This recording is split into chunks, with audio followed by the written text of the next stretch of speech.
tiang net pada umumnya, tetapi dikasih tambahan 10 cm ke atas agar pada saat latihan safety nanti gunanya untuk supaya bola yang diserahkan itu jaraknya untuk mencapai tanggung hanya 10 cm ke atas.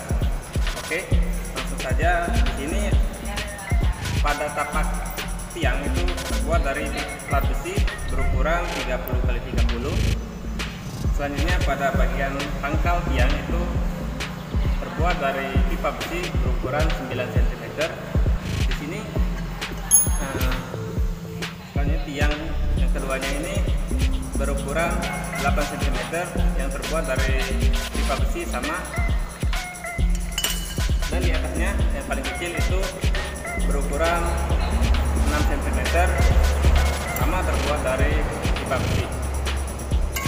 Di sini pada bagian net saya menggunakan tali seat belt atau tali sabuk pengaman berukuran 2,5 cm.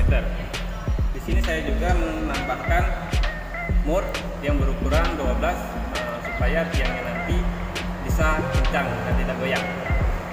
Selanjutnya di sini saya juga menggunakan kunci 12 untuk mengencangkan murnya nanti.